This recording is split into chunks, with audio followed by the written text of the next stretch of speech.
서울의 한 주택가입니다. 한 여성이 통화를 하며 친구의 집을 찾고 있습니다. 데뷔 찍고 왔는데 여기서 이걸 먹으러 가야 돼? 근데 진짜 뭐... 네, 일단 엘리베이터 타고 내려갈게. 그런데 이때 한 남성이 통화 중인 여성에게 접근합니다. 그러면서 갑자기 인사를 하면서 여성에게 다가가는데 모르는 사람이 말 걸었어. 왜? 어디야 너? 나 지금 1층 내려가고 있어. 빨리 와 빨리 와. 왜 저래? 여성이 자신을 피하는데도 계속 따라다닙니다. 일면식도 없는 사이라 여성은 겁에 질리는데요. 어디야? 나 여기 내렸어. 나 지금 엘리베이터. 갑자기 여성을 폭행하기 시작하는 남성. 잘 지내세요? 어디야? 안녕. 어머. 인사를 안 받아줬다는 이유로 폭행하는 것입니다. 이 상황을 말리러 여성의 친구가 급하게 왔지만 친구마저도 폭행당합니다. 차 왔다. 이때 이제 자동차 한 대가 라이트를 켜면서 왔는데 그러니까 이제 이 남자가 마치 아무 일도 없었다는 듯이 도주를 시도합니다. 그래서 이 여성들이 쫓아가서 이제 항의를 합니다. 이후 차에서 내린 운전자와 친구의 남편까지 달려와 남성을 붙잡았습니다. 중상이 아닐까? 안내 왔어. 쟤 정신병이네. 왜 저러는 거야? 인사에 집착한 이 폭행남은 결국 경찰에 연행됐습니다. 내 인사에 이런 식으로 꼬잡고 그렇게 얘기를 하면서 때렸어요. 너무 막 맞아가지고 기억도 사실 잘 안 날 정도예요. 심하게 맞아가지고.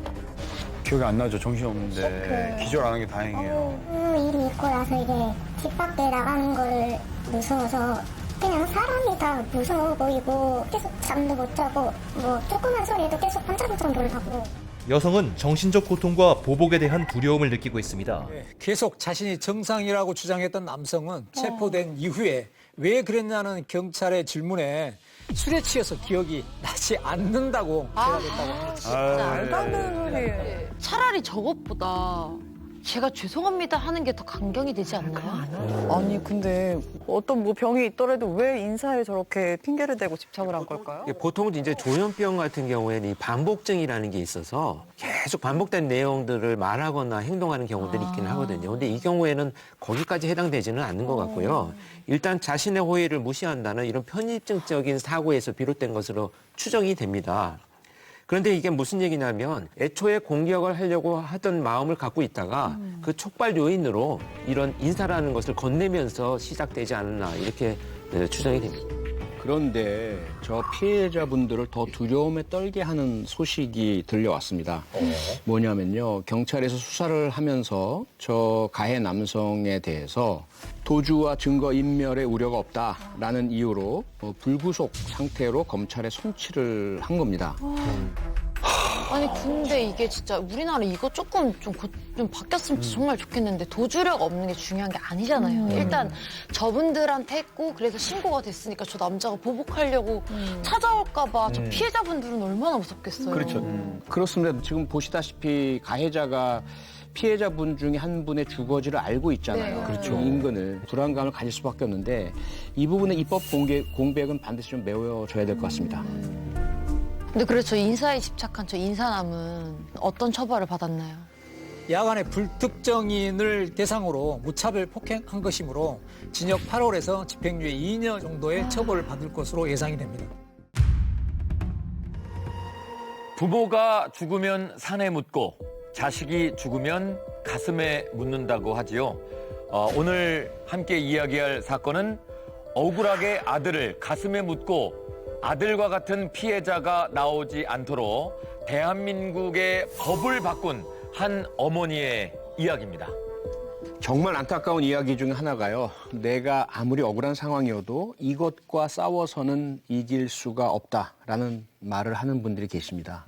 바로 병원입니다. 많은 환자분들 그리고 환자의 가족분들께서 원인도 모르고 대처법도 몰라서 과연 어떻게 해야 될지 억울한 사고를 당하고도 대처할 수 없는 이런 경우가 많이 발생을 하고 있습니다. 어머니가 416일 동안 손에서 놓지 못했던 메시지를 보여드릴 텐데요. 1년 넘게. 환자를 방치하고 수술실 비운 의사들, 간호조무사가 의사냐? 내 아들 권대희 살려내라. 416일 동안 많은 사람들에게 알리기 위해서 노력을 했습니다.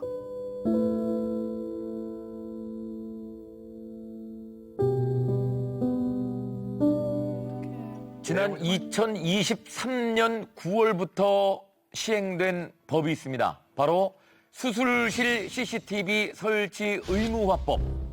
예, 이 법을 만들어낸 이 사건은 2016년 한 성형외과에서 시작됐습니다. 2016년 9월 8일 강남 성형외과 수술실의 모습입니다. 의사와 간호조무사가 수술 준비를 하는 중입니다. 권대희 씨는 안면 윤곽 수술을 받기 위해서 수술대 위에 누워 있습니다. 아우, 큰 수술인데. 원장이 수술 준비가 끝나자 바로 이제 수술을 시작을 했고요. 수술 시작 약 30분 뒤의 모습입니다. 바닥으로 피가 떨어지기 시작합니다. 그러자 간호조무사가 밀대로 바닥에 떨어진 피를 닦는데요. 그대로 수술은 이어졌습니다. 계속 떨어지는데? 그런데 시간이 지날수록 출혈량이 점점 더 늘어나고 있습니다. 1시간 동안 6차례에 걸쳐서 피를 닦아냈습니다. 뭔가 위험한 상황으로 인지를 안 하고 그냥 전혀 신경을 안 쓰네. 그런데 이때 의사가 갑자기 수술실 밖으로 나갑니다. 원장이었는데요. 그리고 나서 다른 의사가 지혈을 시작합니다.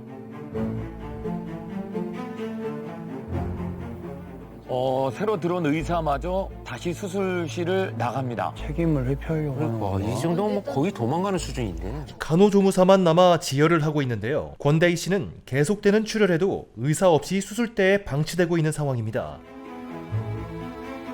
좀 말이 되나 저게? 수혈을 계속 하면서 해야 되는 거예요. 저 응급 상황인데. 수혈은 둘째 치고 다 도망가고 없는 거 아니에요? 지혈이 됐다고 생각한 간호조무사는 환자의 머리맡에 앉아 휴대전화를 보며 휴식을 취합니다. 심지어 화장까지 고치는 모습이 영상에 찍혀 있습니다. 어디 갔어요 다. 그대로 방치네.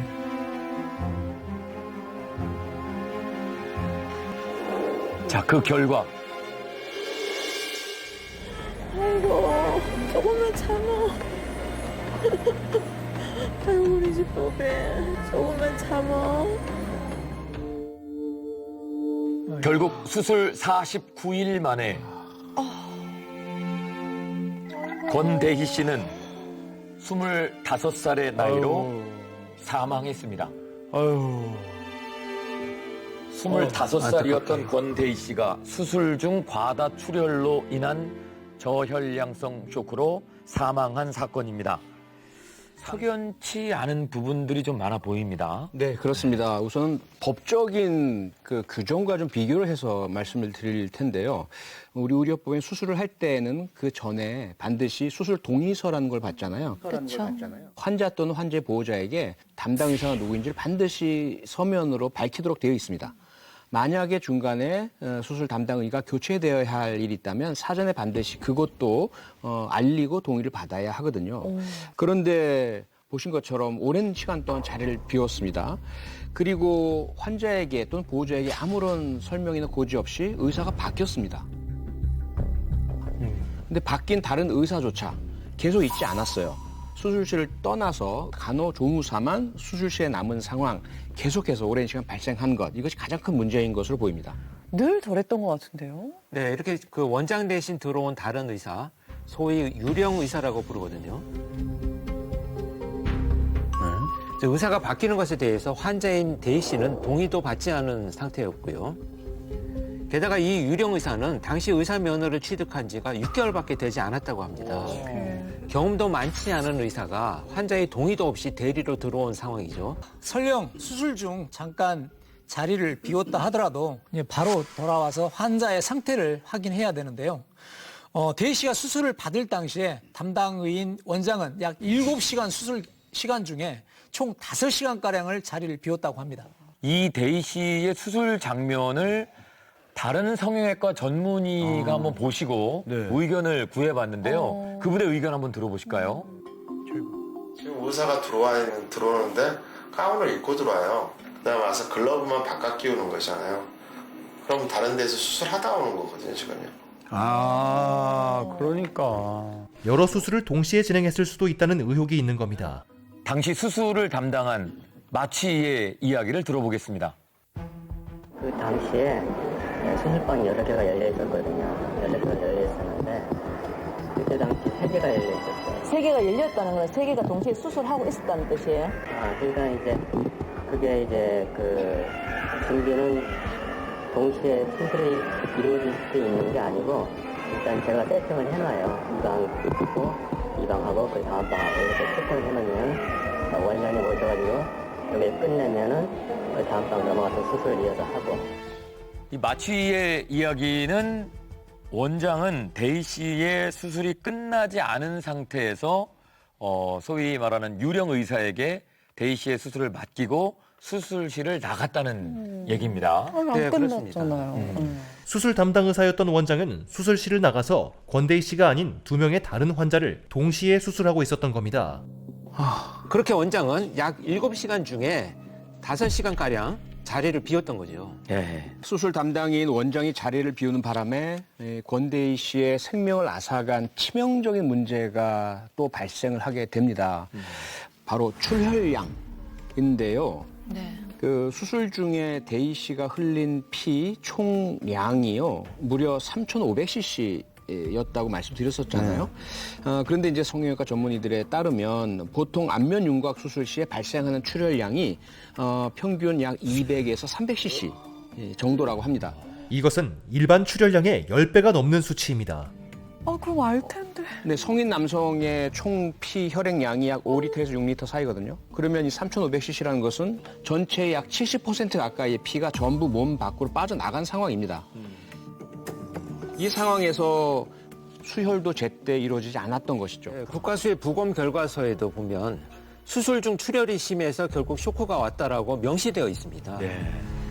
혈액량 부족으로 뇌까지 산소가 가지 않아서 권대희 씨는 사망 전에 이미 심각한 뇌 손상을 입었을 거다라고 하는데요. 그런데 더 안타까운 게 하나가 더 있는데요. 그게 바로 대희 씨가 왜 이 수술을 받기로 결심을 했느냐. 그 이유입니다. 대희 씨는 사실 학창 시절에 외모 때문에 집단 따돌림을 당한 경험이 있었다고 합니다. 그때 생긴 트라우마 때문에 내가 안면 윤곽 수술을 해야 되겠다라는 결심을 하게 됐다는 거죠. 그런데 대희 씨는 어머니가 걱정을 하실까 봐 외모 때문에 그렇게 따돌림 당했다는 이야기 자체를 안 하고 숨겨왔었다고 합니다. 그러니까 어머니가 모르고 계시니까 안면 윤곽 수술을 하는 것 자체도 말씀드릴 수가 없었던 거죠. 이 수술 자체를 비밀로 하고 수술을 했다라고 합니다. 큰 수술이네. 그 비용이 만만치 않잖아요. 어떻게 비용을 마련했냐면 하루에 아르바이트를 3개씩 해가면서 오랜 동안 수술비를 겨우겨우 모았던 상태였다고 합니다. 대희 씨가 성형외과에서 대학병원 응급실로 이송된 이후에 그때서야 가족들에게 연락이 왔다고 합니다. 가족들은 대학병원 응급실에서 누워있는 대희 씨를 본 거죠. 처음엔 의료사고인지도 모르셨다고 합니다. 네. 얼마나 놀라셨을까. 아들이 성형수술을 받는 것 자체를 몰랐기 모르고 때문에 이 가족들이 처음 마주한 아들은 병상에 누워 있었고, 그때 당시에 어머니의 심정을 저희가 한번 들어보겠습니다. 아침 새벽 7시인가 병원에서 전화가 아가 심정지 일어났다고 심폐했다고 빨리 오라 하더라고요. 그래 갔더니만은 아이 주변에 커튼을 쳐놔놓고 심폐를 해가지고 막 피가 튀고 막 보지를 못하겠더라고. 그래 마음의 준비하라 하더라고. 마음의 준비. 나는 그런 것까지 봤습니다. 우리 애들이 비참하게 죽어가는 것까지 다 봤습니다.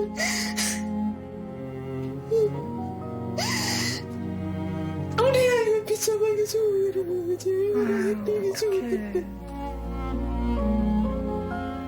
아들이 이렇게 사망하는 모습을 엄마가 이제 지켜보셨기 때문에 너무 참담한 마음이셨을 것 같은데요. 이런 상황에서도 수술을 담당했던 원장은 끝까지 아주 좀 뻔뻔한 모습을 좀 보입니다. 두분과 만나본 결과는 두 가지가 있대요. 첫째는 그 법적으로 해결을 하는 거예요. 형사는 하시면 무조건 져요. 그 병원이 이기게 돼 있어요. 뻔뻔하네 진짜. 와. 죄송하다고 먼저 해야지. 두 번째는 이제 법으로 안 하고 그냥 합의를 하셔야 될 것 같아. 저는 충분히 합의는 하는데 조건이 있다니까요. 뭐냐면 책임까지 저한테 다 합의를 하라고 하면은 제 나름대로도 억울한 부분이 있잖아요.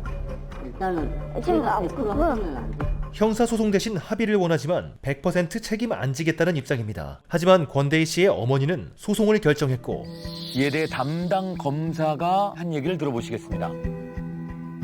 저도 이제 그 독립부랑 마찬가지로 이게 이런 지열, 이 뼈출혈에 대한 지열은 가로등을 안두고 하면 안 되는 것 같아요. 근데 진짜 의사가 한 명밖에 없는 상황에서 옆방에서 뭐 급한 일이 있다가 한 1, 2분 왔다 갔다 하는 거야 뭐 그럴 수도 있을 것 같은데 이거는 이제 뭐 여지가 없어. 이건 여지가 없는 거고.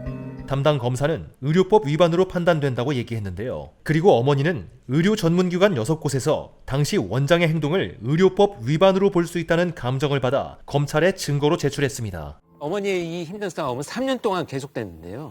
그 사이에 원장은 무사고 병원으로 홍보까지 하면서 계속 병원을 운영하고 있었습니다.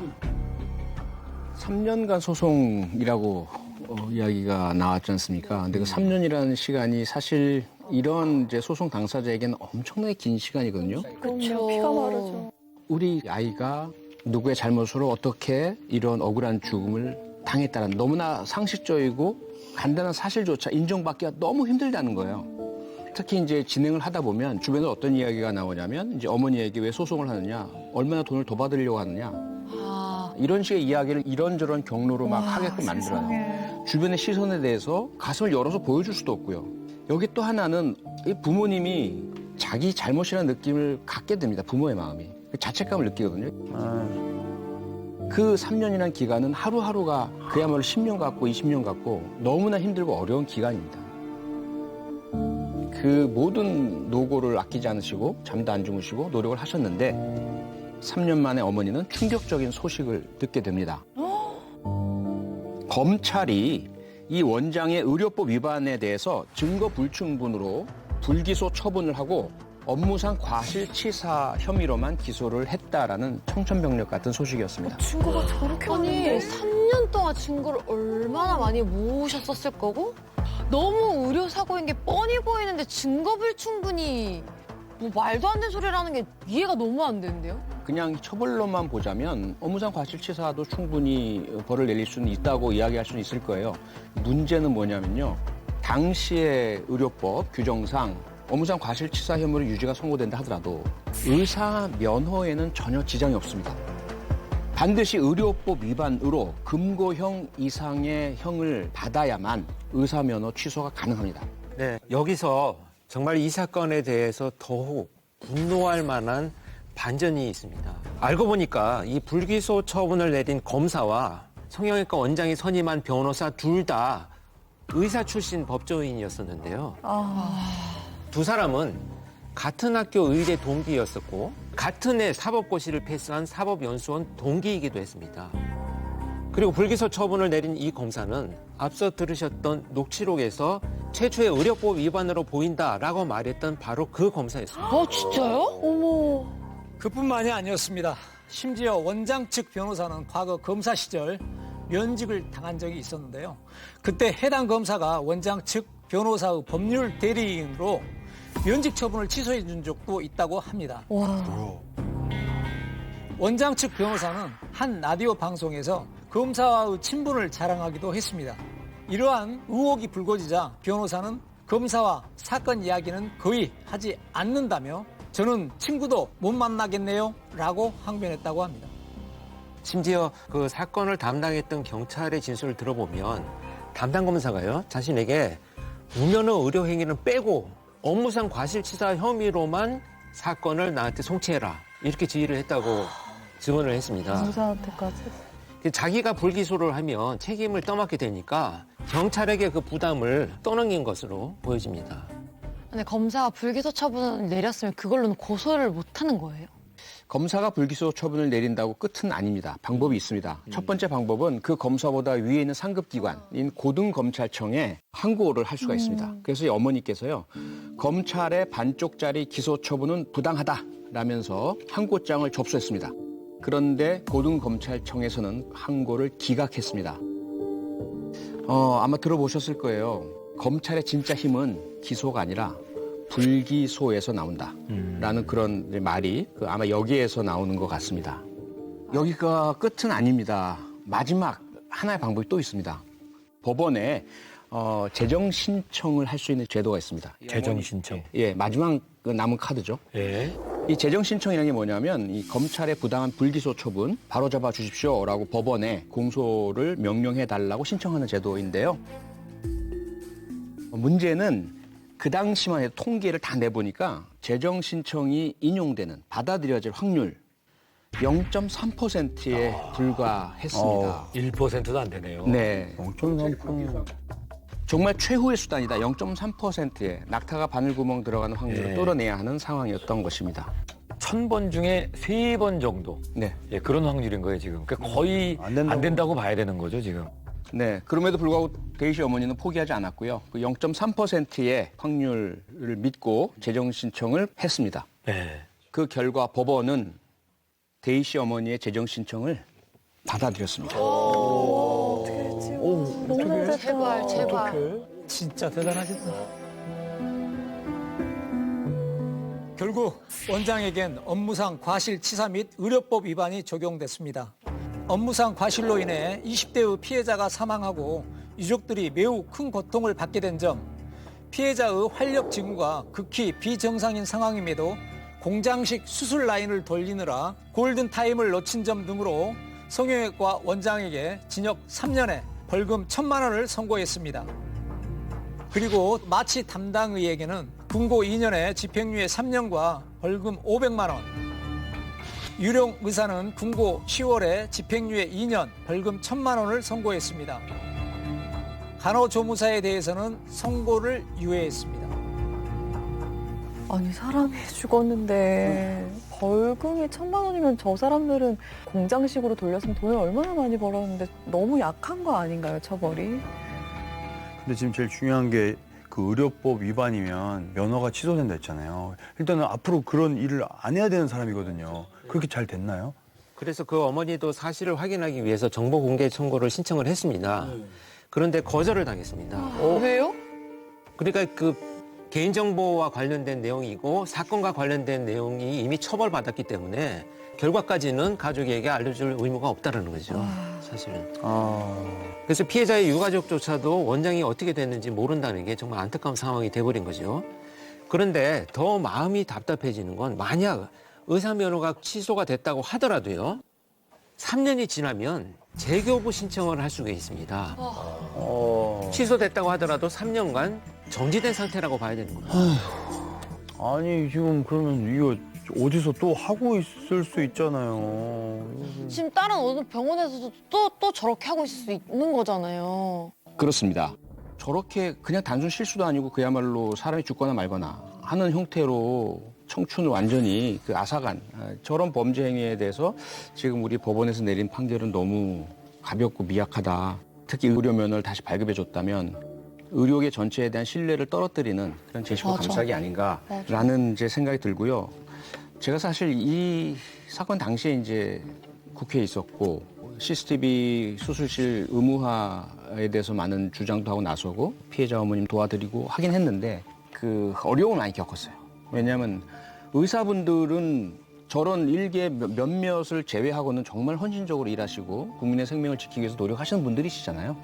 그런데 몇 개 개별적 사건 때문에 의료법을 바꾸고 혹시라도 의료사고 나면 의료면허가 영구 혹은 장기간 박탈되고 이러면 의사들이 겁나서 적극적으로 수술을 못한다. 이제 이런 어떤 반론들도 막 제기가 되고 상당히 힘들고 어려운 상황이었습니다. 그럼에도 불구하고 이제 국민들의 뜻은 잘못한 동료 의사 감싸지 말아주시라.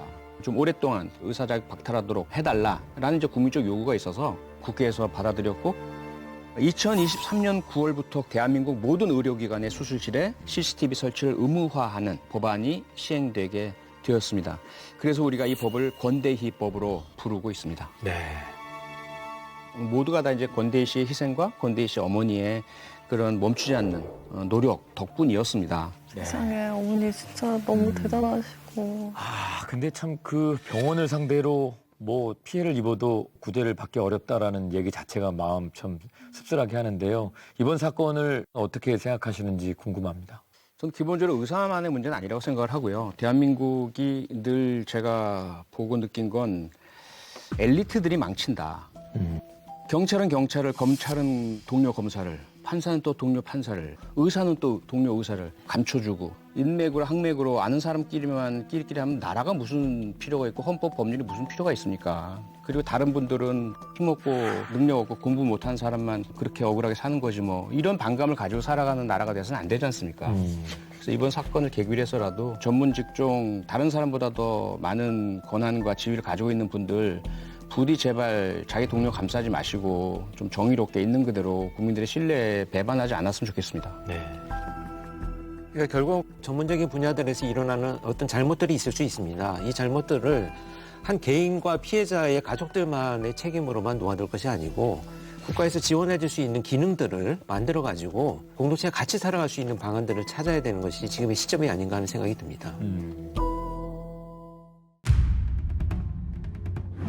어느 한 마트에 카트를 끌고 들어오는 여성이 있습니다. 나이가 좀 있으신데. 네. 상품 진열대 앞에 서서 주위를 살피는데요. 곧이어 카트에 물건을 마구 담기 시작합니다. 근데 하나만 담는 게 아니고 같은 종류의 걸 많이 담습니다. 이 여성이 담고 있는 건 면도기입니다. 여러 개의 면도기를 담은 여성은 계산도 하지 않은 채 마트를 떠나는데요. 자, 그리고 며칠 후에 이 여자가 또 다른 마트에도 나타납니다.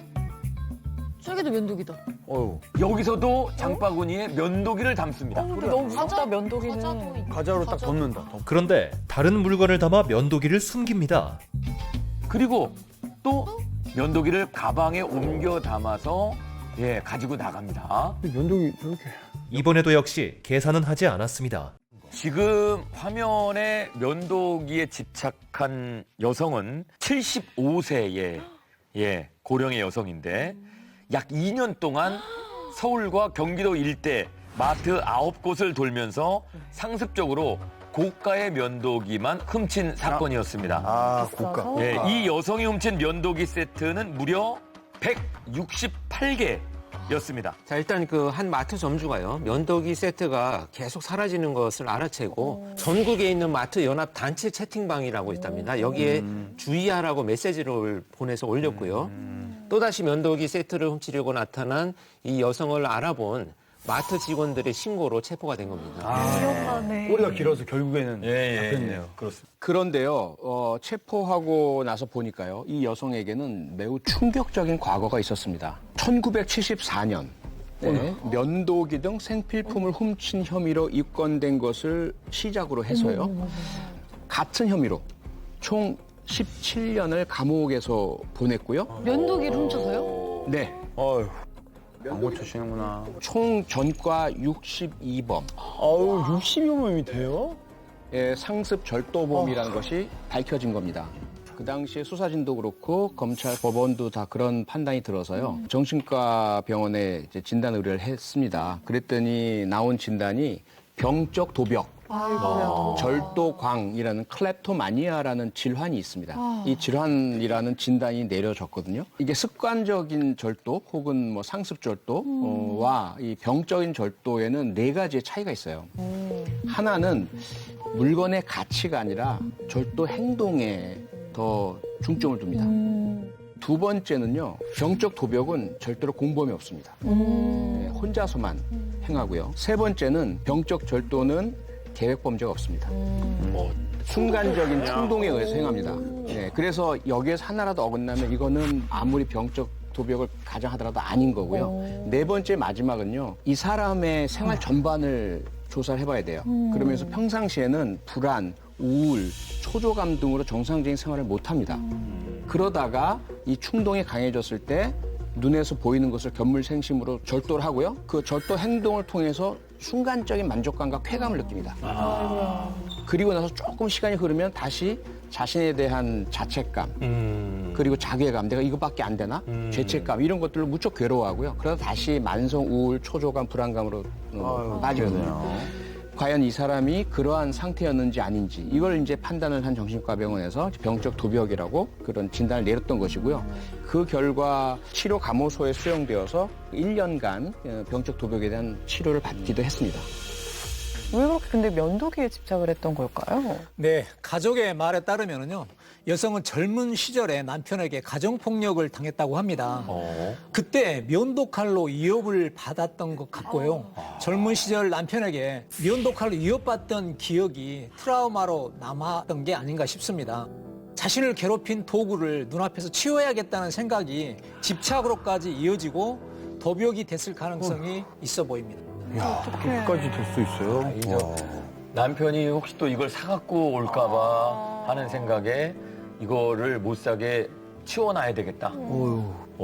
이게 집착으로 바뀐 거구나. 지금 이런 유형의 이 도벽들은 극도의 스트레스 상황에서 발생하는 경우들이 많습니다. 왜냐하면 이런 그 도벽 환자들이 훔치는 행위에서 그것이 성공했을 때 느끼는 성취감이라든가 이런 만족감들을 그동안에 가져왔던 스트레스와 이제 상기시키는 거죠. 그런 경험들을 하게 되면 계속 반복된 행동으로 이어지는 경우들이 많습니다.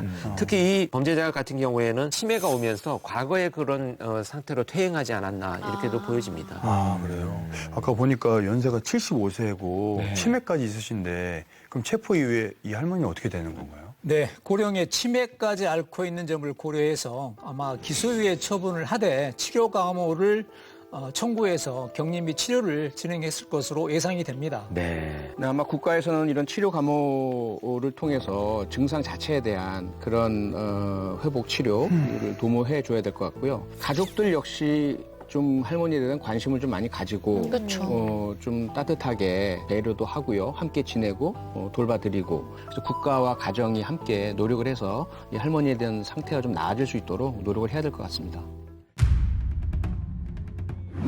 어느 주택가 옥상의 모습입니다. 한 40대 남성이 옥상에 올라와 건조대로 향하는데요. 여성 속옷. 예, 그리고 이제 빨래를 지금 말리고 있는데 빨래 중에 여성 속옷을 냄새를 맡습니다. 심지어 그 자리에서 여성 속옷으로 갈아입기까지 합니다. 이 남성이 훔친 속옷만 500여 벌입니다. 미쳤다. 이야. 네. 반복하고 계셨네. 이 40대 속옷 집착남은 상습 절도 혐의로 현장에서 체포됐습니다. 또 다른 집착남이 있습니다. 이번에는 오토바이를 타고 지나가던 30대 남성인데요. 그리고 주택의 마당을 쳐다보더니 오토바이를 멈춰 세우고 못 지나가. 들어갑니다. 빨래 건조대로 향하더니 빨래 중에 여성 속옷만을 꺼내서 챙깁니다. 아이고야. 이 남자가 훔친 속옷의 숫자만 무려 1,400벌이 넘습니다. 예쁘게도 개켜놨는데. 이 30대 속옷 집착남 역시 상습절도 혐의로 구속됩니다. 이게 지금 위험한 이유는 뭐냐면 저 자극들이 점차 발전을 해서 훔쳐가는 것으로만 만족하지 않고 여성의 속옷을 뺏어가기 위해서 공격하는 경우까지 발전을 하는 경우가 있거든요. 그래서 초기에 어쨌든 처벌을 받고 치료가 개입이 되어야 되는 문제라고 생각을 합니다. 어쨌든 이거는 성도착증의 한 종류인 물품 음란증이라고 하는데요. 이들이 여성 속옷에 이렇게 집착하는 가장 큰 이유는 실제 여성이 입고 있는 속옷으로 이제 성적 행위를 하면서 그 여성과 내가 직접적인 관계를 맺고 있다라고 생각하는 왜곡된 인식 속에서 비롯되기 시작을 합니다.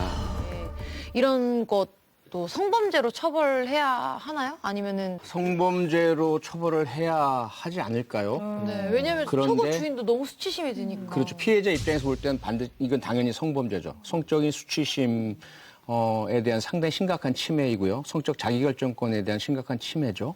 그런데 지난번 기억하시겠지만 히든아이에서 다른 사람의 음료에 체액을 넣었던 남성 그런 그 텀블러에다가 또 체액 묻히고 했던 남성 재물손괴죄로 처벌받았죠. 성범죄 적용이 안 되니까. 맞아요. 예. 그게 참 안타깝게도 아직까지 우리나라는 비접촉 성범죄, 사람을 실제로 접촉하지 않거나 또는 온라인 등을 통해서 연락하지 않는 그러한 범죄는 성범죄로 처벌할 규정이 존재하지 않습니다. 그러다 보니까 이 사건 역시 그냥 다른 양말 훔치는 거랑 다름없는 그냥 절도 행위일 뿐이죠. 그래서 절도 행위로 처벌하는 그런 상황입니다. 문제는 이러한 비접촉 성범죄 역시 이 역치가 계속해서 높아질 수밖에 없습니다. 그러면 처음에는 한번 몰래 했다가 이걸로 만족 못하니까 이제 가져와 수집하다가 수집한 것으로 만족하지 못하면 그다음에 이제 접촉을 하려고 나갈 가능성이 크고요. 그러다 보면 또 강력범죄로 이어질 우려가 크거든요. 그래서 결코 이걸 가볍게 봐서도 안 되고 빨리 입법을 통해서라도 이런 성적인 행위의 절취 행위나 또는 물건에 대한 그런 성적인 테러 행위 이런 것들을 성범죄로 처벌해야 할 필요가 분명히 있습니다. 네. 말씀하신 대로 조금 더 심각해지면 이런 잘못된 집착이 더 큰 범죄로 이어질 수 있다라는 그 모습을 확인할 수 있는 영상이 준비되어 있습니다. 한번 보실까요? 서울의 한 편의점 안의 모습입니다. 한 남성이 들어오는데 바지 없이 스타킹만 입고 있습니다. 하반신은 그냥 스타킹입니다. 팬티. 네. 그리고 상반신은 브래지어만 착용하고 있어요. 다른 날에도 이 편의점에 다시 나타납니다. 이 남자와 마주친 이 여자 아르바이트생이 놀라서 달아납니다. 근데 계속 쫓아가는 모습이 좀 보이죠? 이 남성의 범행은 여기서 끝이 아니었는데 제 성기를 테이블 위에 올려놓고 보이는 그런 액체를 손에 쥐면서 돈을 주면은 애가 물건을 찍고 계산을 해야 되니까 거기를 안에 수기면을 이렇게 했는데 그거를 비집고 들어와서 여기에다가 남성은 아르바이트생이 있는 계산대 안으로 들어와 몸을 만지기까지 했습니다. 이 가해 남자는 편의점을 계속 지켜보다가 피해 여성이 혼자 있을 때만 들어와서 이런 범죄를 저질렀습니다. 그리고 저 편의점 근처가 재개발 공사 중이었습니다. 그래서 공사 중인 곳에 CCTV가 없다는 점을 노려서 CCTV가 없는 곳에 차를 세운 뒤에 차 안에서 여성 속옷으로 갈아입고요. 편의점까지 걸어와서 범죄를 저렇게 저질렀습니다. 예. 게다가 경찰의 추적을 피하기 위해서요. 편의점에서 결제를 할 때는 현금만 썼다고 합니다. 자, 이 행위가요. 약 3개월간 무려 30차례나 이어졌습니다. 근데 3개월이나 이어졌는데 신고를 혹시 못한 건가요? 아니면 처벌이 안 돼서 계속 온 건가요? 예, 피해 여성은 러시아 국적의 대학생이었습니다. 러시아에서는 그 성추행을 신고해도 처벌을 약하게 받고 이후 피해 여성에게 보복하는 일이 많다고 합니다. 여성은 한국도 그럴 거라 생각하고 보복이 두려워서 차마 신고를 못했던 겁니다. 예. 여성이 신고를 하지 않는 듯 하자 가해 남성은 결국 여성이 있는 계산대로 넘어와 여성의 가슴을 만진 겁니다. 결국 견디다 못한 피해 여성 점주에게 이 피해 사실을 알렸고요. 점주는 즉시 경찰에 신고를 했습니다. 하지만 경찰이 신고를 받고 출동했을 때는 이미 이 남성은 도주한 뒤였습니다. 아이고. 결국 그래서 어떻게 되었느냐. 경찰은 신고받고 출동하면 늦다. 라는 판단에 이놈은 또 올 것이다. 그래서 저 편의점 앞에서 3일 동안 잠복 수사를 했습니다. 그리고 결국 3일 뒤에 저 남성이 다시 찾아왔고요. 그 행위를 하는 모습을 딱 포착을 해서 현행범으로 공연 음란 행위 등으로 현행범 체포를 할 수 있었습니다. 이 가해 남성은요, 경찰 조사에서 범행 이유에 대해서 정말 황당한 얘기를 하는데요. 괴롭힐 목적이 아니었다. 그냥 여성이 마음에 들어서 그랬다라고 진술을 했습니다. 네, 일종의 성도착증이죠. 그리고 변태적 성욕을 갖고 있는 자로 이제 판단이 되는데요. 그래서 단순히 처벌뿐만 아니라 치료가 병행되어야 되는데요.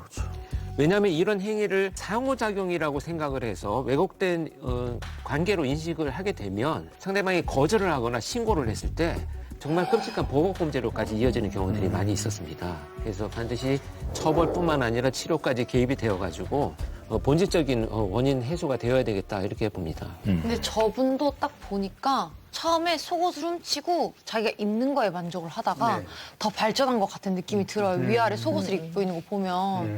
근데 저 범인은 어떤 처벌을 받게 됐나요? 네, 저렇게 공공장소에서 음란한 행위, 형법상 공연 음란죄죠. 그것뿐만 아니라 그 피해 여성에게 성적인 접촉을 했지 않습니까? 그건 강제추행죄가 됩니다. 그래서 이 두 가지 죄목으로 검찰에 송치가 되었고 검찰도 역시 기소를 했고요. 그래서 법정에서 재판이 열렸습니다. 법원에서는요, 이 남성이 수십 회에 걸쳐서 동일한 장소에서 범행을 반복하는 등 죄질이 가볍지 않은 점을 가중 요소로 봤습니다. 하지만 피해자와 합의한 점 등을 또 정상 참작 요소로 받아들였고요. 그래서 결국 가해 남성에게 징역 1년에 집행유예 2년, 보호 관찰 및 80시간의 성폭력 치료 강의 수강, 아동 청소년 관련 기관 등과 장애인 복지시설에 3년간 취업 제한 선고를 했습니다. 아니 집행유예 2년 그러니까 일단 합의라는 게 합의도 보복 나한테 또 보복할까봐 다들 합의해 준 거 아닐 거예요. 아 열받아. 저 여성분도 걱정이 되네요. 걱정된다 진짜. 지난 여름 제주의 어느 길거리입니다.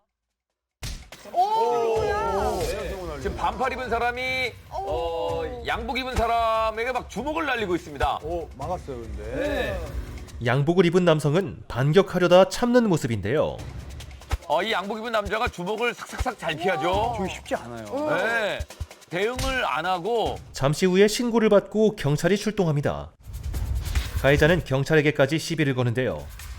관등 성명을 대라는 등 체포할 테면 체포해봐 비아냥대기도 하고 말이죠. 그러더니 은근슬쩍 도망을 가려고 합니다. 근데 경찰이 잡았죠. 어딜 가시려고 합니까? 그런데 경찰이 가로막자 격렬하게 저항하기 시작합니다. 네. 갑자기 발길질을! 그러자 바로 옆에 있던 경찰이 제압을 시도하면서 체포를 합니다. 완전 업어치기죠. 경찰관이 이 범인을 제압을 하면서 체포 완료했습니다. 자, 이 범인의 범죄 행동. 김동현 씨가 좀 이제 분석을 또 전문가잖아요. 이런 행동은. 예, 제가 봤을 때 일단 저 검은색 옷 입은 분이 이렇게 움직이는 거 보았을 때는 한 2개월 미만으로 배운 분이고요. 2개월짜리구나. 2개월 이하입니다. 예. 저렇게 가드를 잡고 계속 돌아다니는 게 너무 없어 보여. 오히려 막 저 남자분이 진짜 저 위치에서 피하는 건 어려워요. 예, 뭔가 주먹을 쓰는 운동을 하신 분 같은 느낌이에요. 굉장히. 그리고 때릴 수 있는데, 뭔가 한 주먹도 안 되는 놈이 이런 느낌으로 참으시더라고요. 배우신 분이. 비교적 정확합니다. 그래요? 네.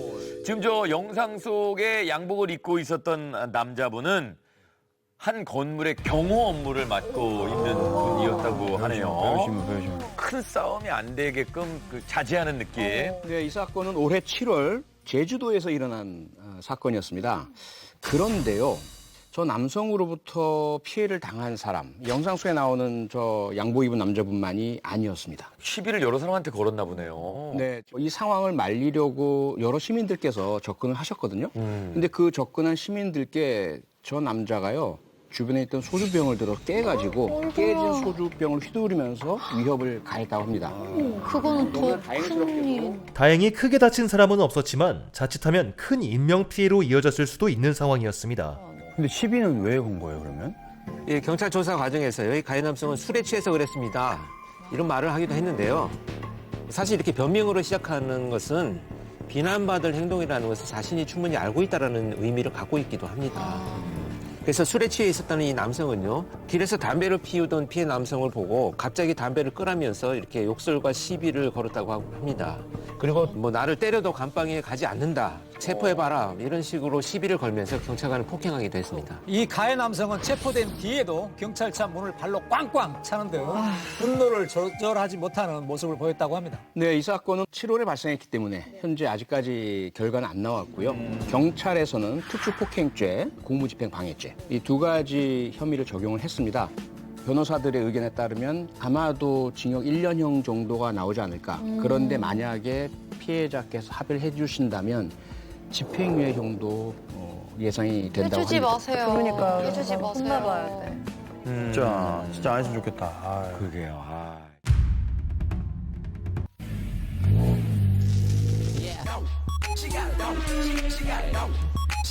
촬영 세트장처럼 보이는데요. 외국. 멋진 묘기를 선보이는 자동차들이 지금 영상에 나오고 있습니다. 네. 자, 뭐 차량에 휘날레인 듯 레이스를 막판에 펼치는데 자, 이 영상 말이죠. 자세히 돌려보시면 한국입니다. 한국이에요? 네, 그리고 이 사람들은 영화 촬영 스텝이 아니고 폭주족 무리였습니다. 200km가 넘는 속도로 달리는가 하면 아무런 허가도 없이 광란의 레이스를 펼치면서 도로 위에서 아찔한 묘기를 보이고 있습니다. 폭죽을 터뜨리기도 하고 아주 위험천만한 장면을 연출하기도 하고 말이죠. 심지어 핸들을 빼고 달리기도 합니다. 핸들을 빼고 어떻게 운전해? 네. 제정신이 아니네. 이 폭주하는 장면을 SNS에 올리기까지 하는데요. 너무 위험한데. 우리나라에도 네. 저런 게 있구나. 자, 그리고 이제 신고를 받고 경찰차가 출동을 하는데 이 모습도 동선을 촬영하면서 자기들끼리 공유를 합니다. 교전! 교전! 조롱 섞인 말투로 경찰을 외치기도 하고 경찰이 출동했다는 사실을 소리 질러서 알리기도 하는데요. 팀까지 짜서 자기들끼리 이제 소통을 합니다. 심지어 경찰차 위에 올라가서 조롱까지. 근데 저게 뒤코리아 써 있는 거 너무 창피하다, 진짜. 네. 과연 이 도로 위의 무법자들은 누구일까요? 도로를 불법으로 점령하고 고개 운전을 한 이들은 한국인과 외국인으로 구성된 폭주족 모임입니다. 충남 당진까지 곳곳을 돌면서 무려 8개월 동안이나 700여 개의 영상을 찍었다고 합니다. 240일인데 하루 얼마나 많이 찍은 거야? 조회수 때문에 저렇게 위험한 운전을 일부러 하는 거예요? 아니면 그냥 자랑 재밌어서? 근데 심지어 찍는 사람도 위험해 보여요. 이 사건의 주범은요, 카자흐스탄 국적의 20대 남성이었습니다. 이 남성은 한국에서 차량을 판매하는 영업사원이었는데요. 본인이 판매하는 차량을 홍보하겠다는 목적으로 난폭 운전을 주도한 겁니다. 그래서 해외 메신저 앱을 통해서요, 은밀하게 사람들을 모집을 했고, 이렇게 모인 사람이 무려 2천여 명이나 됐다고 합니다. 2,000명? 장소와 시간이 정해지면 단체방에 고지를 하고 현장에는 구경꾼 포함해서 100여 명의 사람들을 집결시켰다고 합니다. 그리고 이 카자흐스탄 국적의 또 다른 30대 남성의 영상을 찍어서 SNS에 올리는 역할을 또 담당했다고 하는군요. 네, 지금 우리에겐 매우 낯선 풍경인데요. 이러한 현상들이 좀 해외에서는 널리 알려져 있는 상태입니다. 이걸 뭐라고 부르냐면 트랙션 카 밑이라고 합니다. 트랙션이라는 그 용어가요, 스킨 마크 나는 것처럼 타이어가 땅과 강한 속도로 만나서 그 흔적이 남는, 마치 이제 고개 운전하듯이 그렇게 하는 행사를 이제 트랙션 카 밑이라고 합니다. 문제는 너무나 위험하거든요. 그래서 사회적으로 현상이 이제 확인된 나라들에서는 대부분 불법으로 규정을 해 나오고 있는 그런 현상입니다. 아니 근데 검거하기가 뭐 오토바이 폭주족들도 힘든데 자동차 폭주족들도 힘들 것 같은데요. 네, 그래서 경찰은 사이버 국제공조 포털을 활용해 가지고요, SNS 운영사의 압수영장을 집행하는 등 약 5개월간 끈질긴 수사를 이어갔습니다. 그 결과 이들의 은신처를 찾아서 검거할 수가 있었는데요. 외국인 29명, 한국인 13명, 총 42명을 입건했습니다. 이 정도면 완전히 조직이야. 조직입니다. 체포된 사람들 주범 포함해서 42명, 이 공범들은요, 도로교통법상의 공동위험행위 그리고 난폭운전 혐의가 적용되어서 검찰로 송치가 됐습니다. 지난번에 한번 히든에서 보여드렸죠. 폭주족들에게 적용되는 공동위험 행위. 이 행위 자체만 하더라도 징역 2년 이하 혹은 500만 원 이하의 벌금형에 처해질 수가 있는 그런 범죄 행위이고요. 그리고 위험 운전 역시 1년 이하의 징역 혹은 500만 원 이하의 벌금형에 처해질 수가 있습니다. 그래서 아마도 무거운 형벌을 받으리라 예상이 되고요. 이 중에 한 명은요, 이미 체류 기간이 만료된 상태였습니다. 그게 확인된 공범 중에 한 명은 이 강제 퇴거 조치가 이루어지기도 했습니다. 태국 파타야의 한 식당입니다. 새벽 3시 30분쯤이고요. 지난 여름에 있었던 일입니다. 한 식당의 분위기가 아주 흥이 넘칩니다. 모두가 흥겹게 놀고 있는데 갑자기 한국 욕설이 들리기 시작합니다. 남자들이 갑자기 싸움을 시작합니다. 온몸에 문신이 가득한 남자하고 지금 뭐 여러 사람이 이제 엉키기 시작합니다. 자, 이때. 네. 주먹질이 오가고 있고. 심지어 물통까지 투척합니다. 이게 난장판이네. 주변 사람들은 싸움을 피해 도망갑니다. 그리고 이제 태국 사람들끼리 막 이제 또 엉기기 시작합니다. 외국 사람도 있는데? 네. 그리고 이제 주변 사람들이 이제 말리기 시작하는데. 그만을 남의 가게에서 뭐 하는 거야. 네. 경찰이 신고를 받고 출동했고 식당에서 요란한 난투극을 펼친 남성들은 결국 체포됐습니다. 올해 7월에 태국 파타야에서 한국인 남성들이 난투극을 벌인 사건입니다. 새벽 3시 30분쯤에 일어난 이 싸움은 30분 넘게 계속됐고요. 결국에 현지 경찰이 한국인 남성들을 연행해서 경찰서로 데려가면서 이제 마무리가 됐습니다. 아니 근데 진짜 창피해. 약간 뭔가 한국 망신시키기 어글리 코리안 챌린지처럼. 챌린지. 진짜 너무 창피해요. 그러니까요. 그리고 저렇게 그 문신 있는 사람들은 꼭 왜 위를 벗고선 이렇게 과시하려고 꼭 위를 벗고 싸워요. 그게 보여요. 너무 티나게. 그러니까. 근데 저는 배운 사람이잖아요. 보면 막 이렇게 싸움을 잘한다, 그게 전혀 없어요. 저희가 봐도 그래요. 아무런 기술 실력이 없는. 저희 공부도 안 했는데 개싸움 같아요. 그리고 저 앞에 있는 분은 뭐 하나 탁 맞았어요. 그릇 같은 거 뭐 이렇게 그거 세게 맞고선 맞았는데 얼굴에. 그래도 딱 맞아도 싸울 때는 와 싸워야 되는데 맞고 아파가지고 계속 숙이고 있어요. 진짜 아픈가 봐요. 맞고. 뭐야 그릇이. 얼음 같은 거 맞은 것 같은데? 아프지. 네, 현지 보도에 따르면 이 남성들은 모두 친구 사이였는데요. 술을 마시던 중에 말다툼이 생겼고 몸싸움으로까지 번진 거라고 합니다. 친구끼리야. 네, 저 남성들이 몸싸움을 하면서 접시 날아가고요. 유리잔 또 술잔 등이 깨지고 튀었거든요. 그래서 그 유리 파편이 튀면서 주변에 있던 아무 상관없는 손님 3분이 다쳤다고 합니다. 태국에서 무리 일으킨 이 한국인 남성들은요. 태국 법에 따라서 공공장소 난투 혐의로 태국 현지 경찰서에 구금되어 있다가 벌금을 내고 나서 풀려났다고 합니다. 그리고 저 식당에도 큰 피해를 끼쳤을 거 아니겠습니까? 한화 약 420만 원의 손해배상을 해야 했다고 합니다.